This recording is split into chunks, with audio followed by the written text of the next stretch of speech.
38%. Städte neu denken. Der Podcast für Städte der Zukunft, nachhaltiges Bauen und fortschrittliches Denken. Lars von Green Engineers und Karina von Eurem Consulting.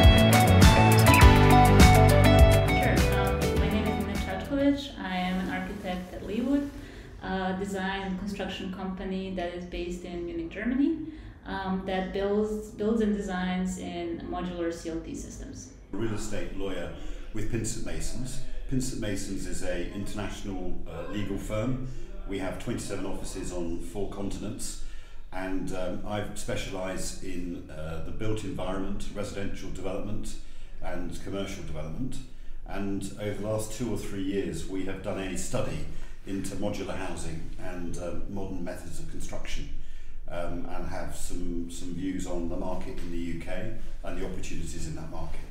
Modular building is definitely a very, very important topic, but maybe let's switch to Germany and draw a comparison here, Nina. More issues in comparison to UK.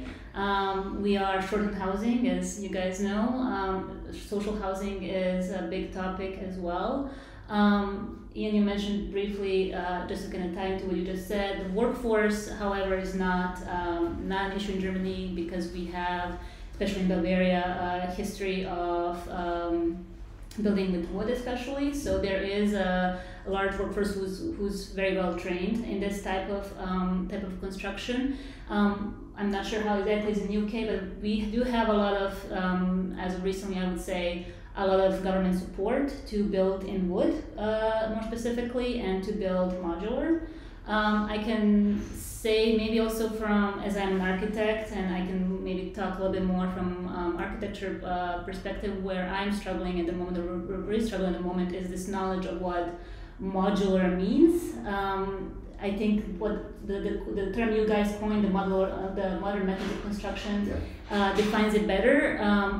I have this trouble with the word modular because when we say to clients, to developers, to investors that we want to build in modular wood construction, they think, okay, here they come and they want to build like container type construction that's very limited. And I think this knowledge of the possibilities of building in modular and building in wood modular is still not exactly where it should be. And opportunities do you currently see in Germany real estate market, and how we can ultimately avoid stranded assets? I think it's fair to say that we're not as advanced in the UK on vertical extension. We have a very, very difficult planning system in the UK. My job is to help my clients through the planning system in the UK, and it's very complicated and very difficult, very political as well. So we are not using the vertical extension opportunity as much as in Germany, but there are two things to say.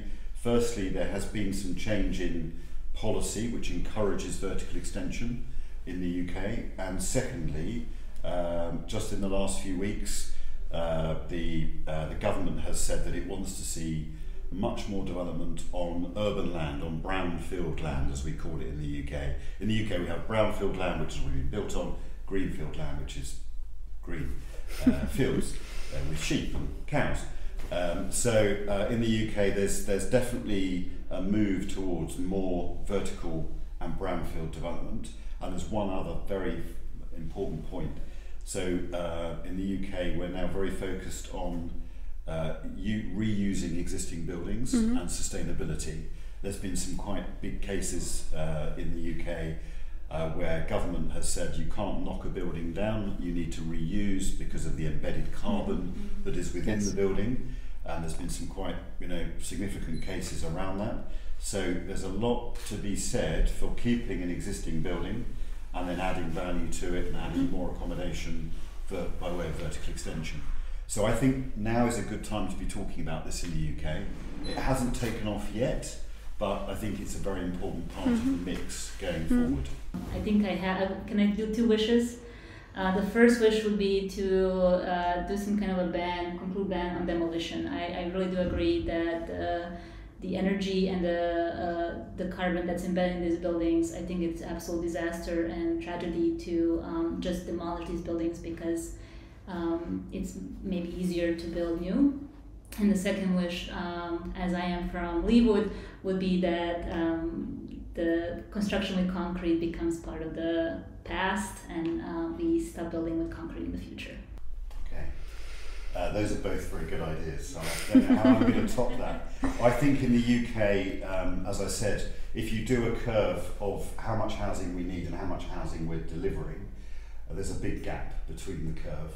And the only way of bridging the gap between the curve is for government to directly commission new housing development. If we rely on just the private companies in the UK to do that, it won't close the gap. So we're continually chasing a gap of housing that we're never going to close. So we need to reskill and we need to recommission our government, local government, national government, regional government, and give them the skills and the money, tax money, necessary to build housing, because without that we won't close the gap. And that means that in the UK housing becomes more and more unaffordable, and there is a growing need for more and more social housing and affordable housing to fill that gap. And at the moment that gap isn't being met, which means that probably my children won't be able to afford to buy their own homes until they are in their 30s, which is crazy. And that's the position that we find ourselves in the UK at the moment. So my one wish is that the government, the public sector as we call it in the UK, is given the skills and the money to try and start to deliver more homes. So the first one in English and in Antibes, and the second video podcast. I hope you liked it. Thank you so much for your time, for being here. It was a pleasure.